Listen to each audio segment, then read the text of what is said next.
Hello and welcome to the Art Class Curator podcast. I am Cindy Ingram, your host and the founder of Art Class Curator and the Curated Connections Library. We're here to talk about teaching art with purpose and inspiration, from the daily delights of creativity to the messy mishaps that come with being a teacher. Whether you're driving home from school or cleaning up your classroom for the 15th time today, take a second, take a deep breath, relax those shoulders, and let's get started.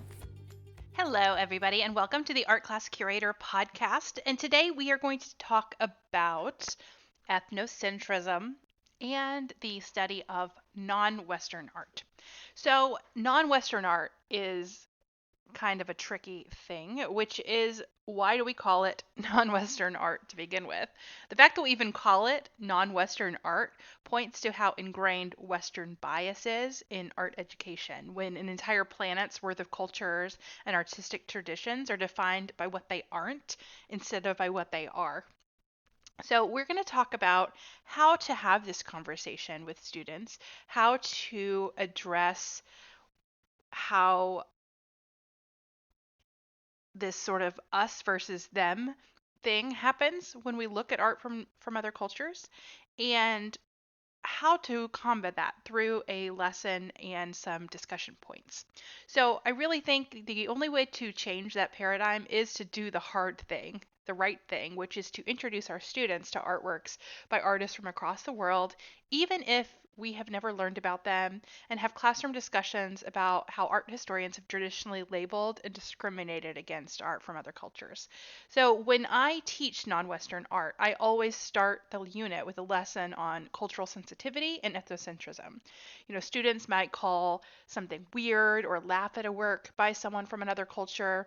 And when our students do that, they make judgments about other cultures using their own Western perspective.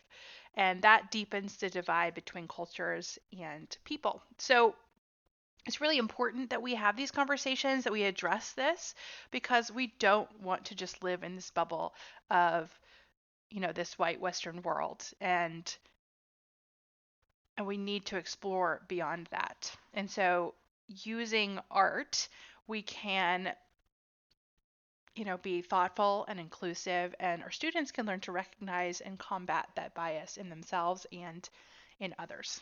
I have always been trained to say non-Western art. That's what they say, in the AP Art History exam.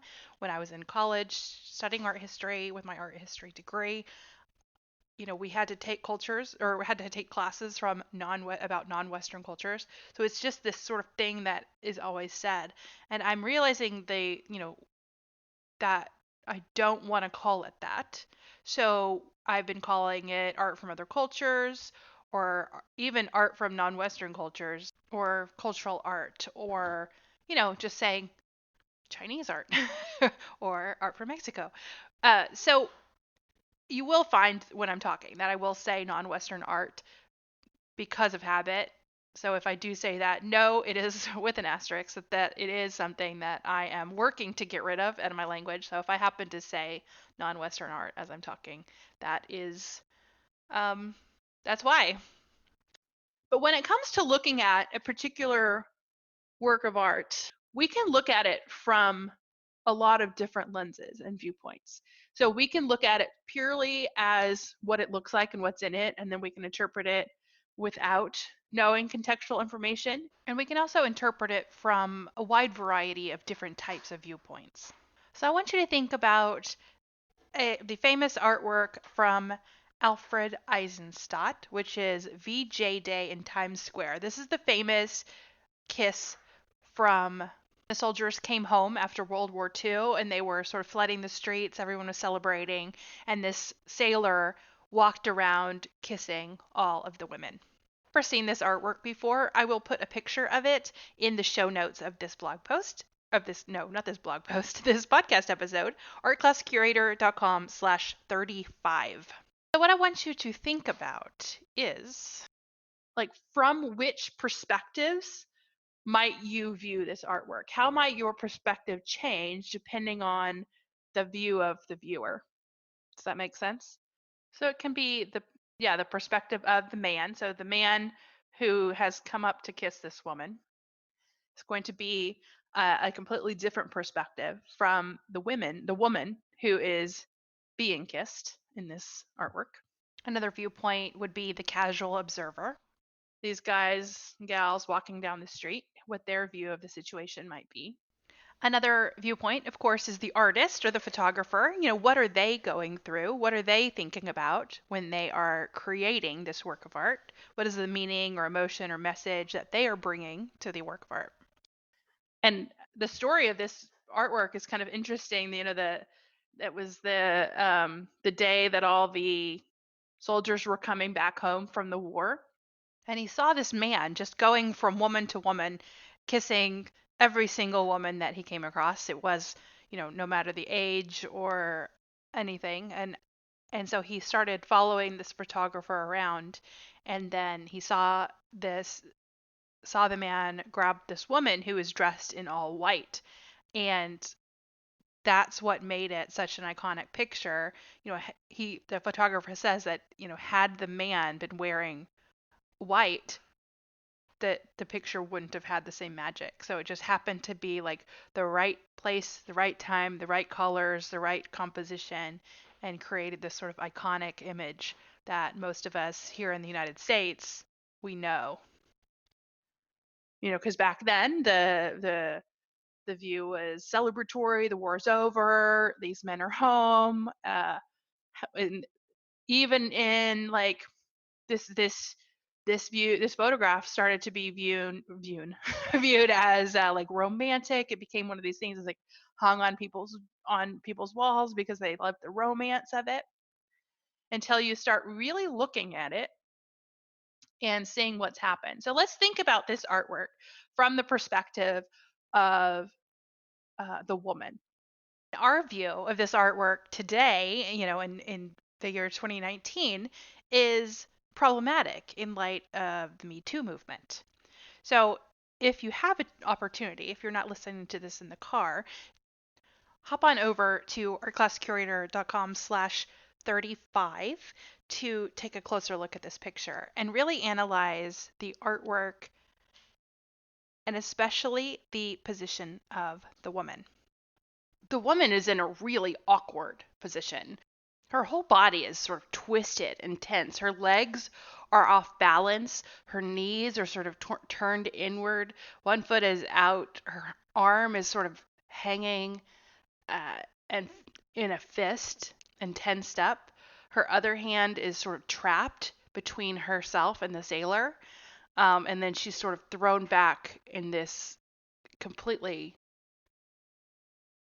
tense and awkward position. She was really swept off her feet, and not in the good way, in a very uncomfortable way, in a very scary way. That's the viewpoint today. As we look at this, is like she didn't know she didn't know this man. He was a complete stranger, and he just came up to her, grabbed her, he has her like in a headlock, and then just kissed her. Like she was not a consenting adult in this situation. And so back then, that people didn't necessarily think about that. And then as time has passed, we start as women are starting to become more vocal and more just our culture has evolved, that now we're like, oh, that's not okay. This photograph is not really okay. And so it's interesting though, any artwork that we look at, it's there's so much about one artwork that could blow you away, like every little bit of information from the context to like who the photographer was, who these people are, what was going on that day. It's all this mishmash of things that all culminate into one snapshot of an event.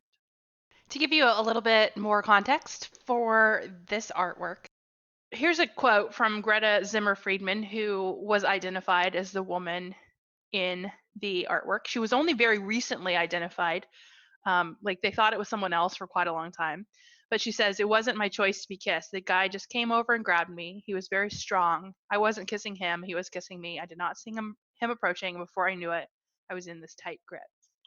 So you can think about like how terrifying that that would be to be in that situation. So And then you could just talk about it from the perspective of the man, and they could have a whole different conversation because, he's been away, he's been fighting for his country, like he was wrapped up in the moment. And then it's just like this whole different thing that has happened. So one way we can address viewpoints like this is to use Harvard Project Zero's visible thinking, and one of them is called the circle of viewpoints. And basically, you give them these prompts. That's most of Harvard Project Zero is they give you these prompts or questions that you can answer. And the prompts for this is, I am thinking of the topic from the point of view of whoever it is. And then you say, I think, describe from your viewpoint, and you act as if you are the person. And then it says, a question that I have from this viewpoint is. So this is a really good exercise to really pick apart a character in an artwork and to really think about it from their perspective. And I know you might be driving or something right now, so I will put a link to Harvard Project Zero's Circle of Viewpoints in the show notes at artclasscurator.com/35. And so you want to make sure that in any situation like this, that the students are being respectful. So I would, any instances of stereotyping or judgmentalness, it's probably just judgment from another culture, that we have to nip that in the bud and really have those conversations, because we need to make sure we're calling out when something doesn't feel right to us. And I think that's our role in that environment, just to make sure that we are making sure the students are successful. So one of the projects that I always did as when I taught community college, and that was I did a cultural art presentation assignment. The files for that assignment, the rubric, the art selection, all of that is available in the Curated Connections library if you're a member. It is also available in the Art Class Curator store. So I will put a link to that in the show notes as well, artclasscurator.com/35. Basically, every group in the class would get a assigned culture. Well, they would get to choose their culture. And then I would make sure that there were no duplicates, but they would pick their time period or their part of the world, and then they would pick a time period of during that in that part of the world, and they would study their art. They would do a presentation, and they would have to pass out a handout about the culture to the class as well as lead an activity. Every time I started that assignment, I made sure that I had a lesson at the beginning of one, like what's a good presentation, what your presentation should include, what are good presentation techniques, how we don't just stare down at our notes, and how we try to engage the class and that sort of thing. But also to make sure that they understand that it's actually real people they're talking about and that they are different than our culture, but that does not mean they're any better or any worse than us. So we have to, it's always good to have that conversation before so that you know what's coming. So my conversation that I have with students is this one. We talk about the perspective of us versus them, and I do that through this poem from Kipling from 1926 called We and They. All good people agree, and all good people say, all nice people like us are we, and everyone else is they. But if you cross the sea instead of over by the way, you may end by think of it looking on we as only a sort of they. So that to us, we are we, but to them, we are we. They are we. And then so we view them as different, but they're viewing us as different too. So we just have to be respectful of that. So I show this poem, and then we talk about it. And then I might have them talk about examples of where this shows up in their life, and where they see it in their own lives. So that could be a reflection, that could be something they like journal on or write about, or something that you can discuss. I would probably have them write about it first, write about where in their lives they've seen that us versus them show up, and then have them talk about it. But that's a personal thing too. So I would say they don't have to share what they wrote, but I think having them write about it is a really good idea. But not all the time are they, because what might happen when they're writing about it is that they realize that there's some aspect of how they are, how their family is, that is maybe not the right approach. and they wouldn't necessarily want to voice that to the whole group. But still, having them sort of self-reflect on that is a good idea. And then we talk about it through the lens of looking at art. I like to show these two artworks, Apollo Belvedere, which is an ancient Greek sculpture. If you don't know the name of it, you've probably seen it before. And then a ballet portrait mask, which is an African culture in the Ivory Coast and historically from Ghana. And I know it's kind of weird to be talking about works of art in a audio podcast format. So I will put the pictures of these into the show notes at artclasscurator.com/35. I have also written a blog post about this lesson that I'm about to share, and that will also be linked in the show notes. So you can get all of the pictures, you can get the main parts of this lesson on the blog. So don't worry about missing out and having to go back and listen to this. We've got it all covered for you on the blog. When I was in graduate school, this was back in 2005, 2006, I took a class on visual culture, and we read one of our textbooks was An Introduction to Visual Culture by Nicholas Mirzoff. I don't know if I'm saying his name right. Pronunciation is not one of my strong suits, as you'll probably start to realize as you listen to this. But I loved this book at the time, and I haven't read it since then, so I have no idea if I would still love it. But this lesson I'm about to share with you was a conversation in the book. That's where I got the idea. And it was very fascinating about the history of how we see other cultures through time. That was in there as well. But this particular conversation about ethnocentrism came from this book. So in Mirzoff's book, he talked about a book that Kenneth Clark had written called Civilization, which I think now is also a DVD series or a TV series. But anyway, in his book, Kenneth Clark says the following. It says, I don't think there is any doubt that the Apollo embodies a higher state of civilization than the mask. They both represent spirits, messengers from another world, that is to say, from a world of our own imagining. To the Negro imagination, it is a world of fear and darkness, ready to inflict horrible punishment for the smallest infringement or a taboo. To the Greek imagination, it is a world of light and confidence, in which the gods are like ourselves, only more beautiful, and descend to earth in order to teach men reason and the laws of harmony. So when I show that quote, I don't tell them any contextual information about this book, but we talk about like what is problematic about that quote. Like, what do you see that's wrong here? And they might say, he's making assumptions about something that he doesn't know. He is seeing this mask and seeing it as something different and something ugly and something dark and something fearful. And he's seeing Apollo Belvedere as this light, bright, white, beautiful thing. And so he's seeing that this contrast of sort of good versus evil. But then you go to a quote from a carver from this culture, and they say, the god is a dance of rejoicing for me. So when I see the mask, my heart is filled with joy. The mask makes us happy when we see it.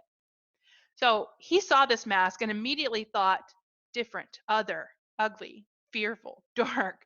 Whereas the people in the culture who made the mask see the mask as joyful and as happy and as a source of light. And I read somewhere, and it might have been the visual culture book, that Kenneth Clark actually didn't know anything about the mask that he was talking about. So what Kenneth Clark did is he was at somebody's house who collected African masks and saw one on the wall, and that's all he knew about it. It was just on the wall, and he just started writing this whole thing saying that it's like inflicting horrible punishment and taboo and all of that stuff, when he just clearly made that up from his like past stereotypes of the culture versus just seeing the artwork on the wall of some guy's house.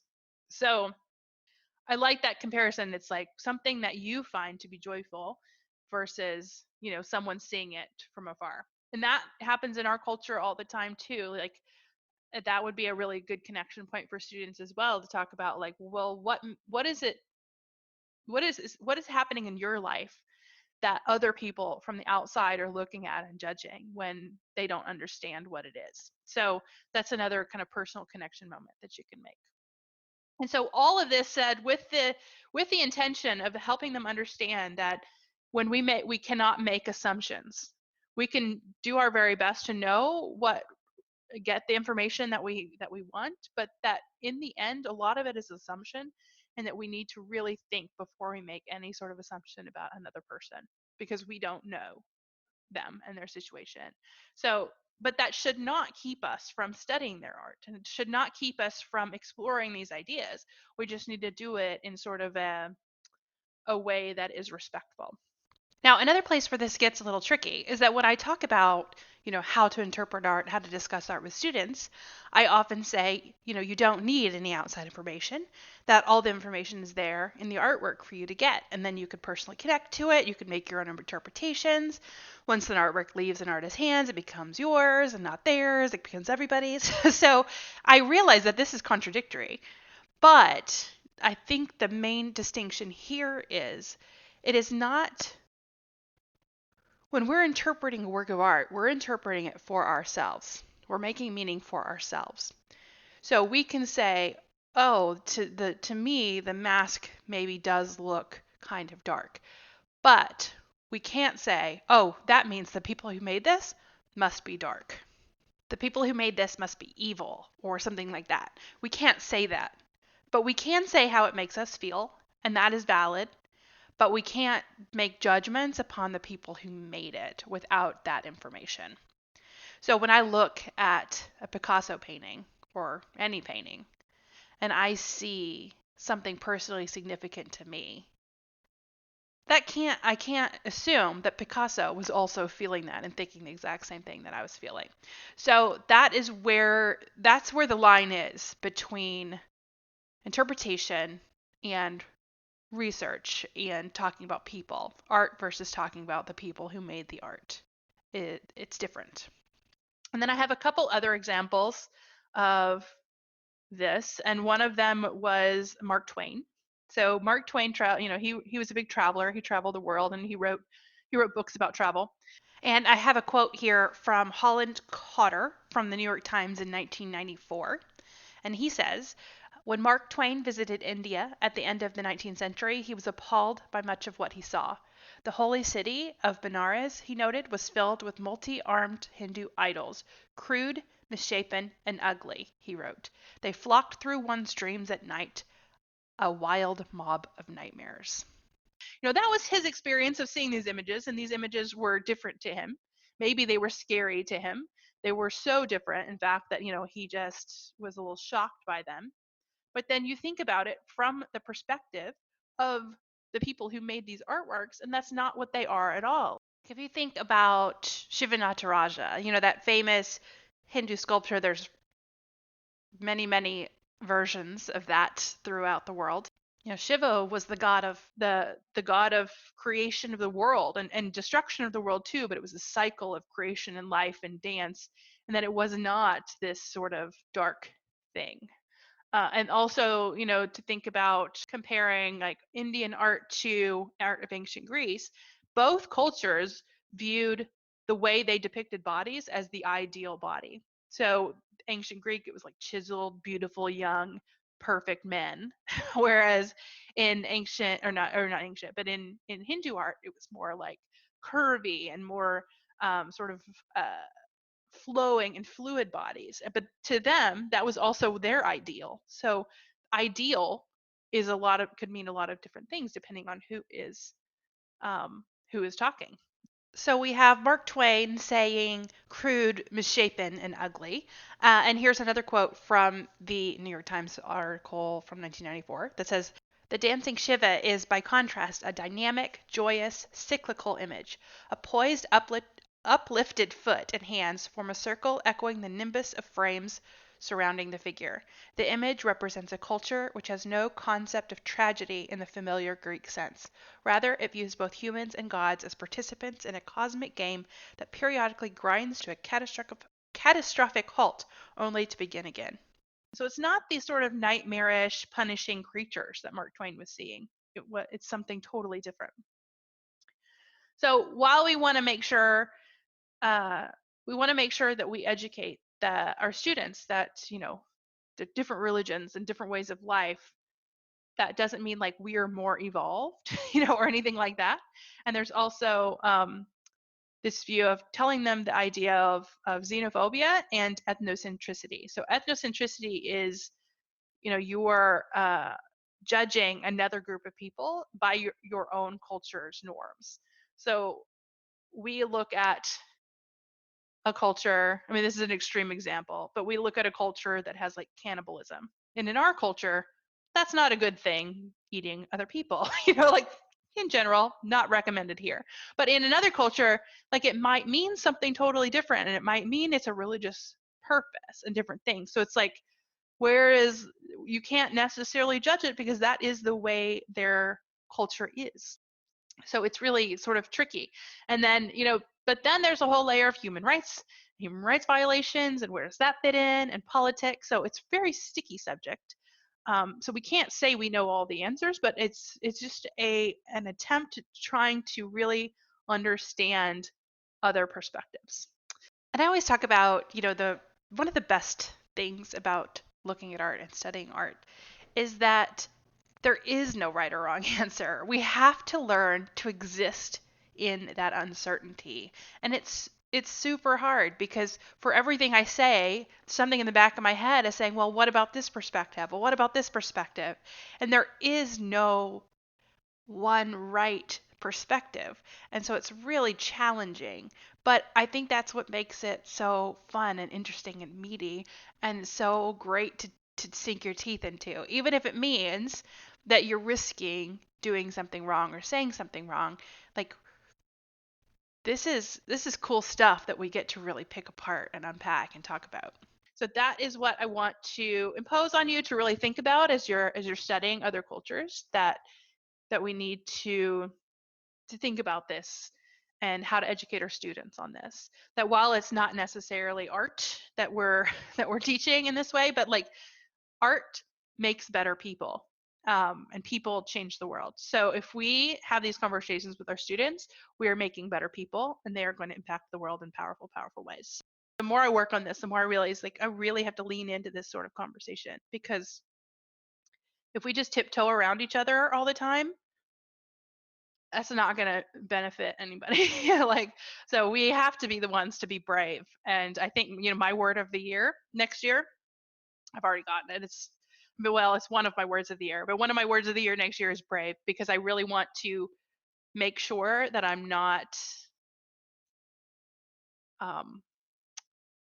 saving my own personal self and a fear of judgment, and not like saying what needs to be said. So I think that's a good motto for teachers when going into these sort of conversations, is just to be brave. Okay, well, thank you so very much for listening to the Art Class Curator podcast. I would love to hear about your thoughts on this episode, some ways that you talk about this with your students. And remember to check out the show notes at artclasscurator.com/35, where you can find links to a lot of the resources I talked about today, the images for the artworks I mentioned, stuff like that. All right, well, I will see you guys next week. Thank you so much for listening. Bye. Thank you so much for listening to the Art Class Curator podcast. Help more art teachers find us by reviewing the podcast and recommending it to a friend. Get more inspiration for teaching art with purpose by subscribing to our newsletter, Your Weekly Art Break. Recent topics include the importance of seeing art in person, famous and should-be famous women artists, and 21 days of art from around the world. Subscribe at artclasscurator.com/artbreak to receive 6 free art appreciation worksheets. This week's art quote is from Edgar Degas. He says, "Art is not what you see, but what you make others see." Thanks so much for listening. Have a wonderful week.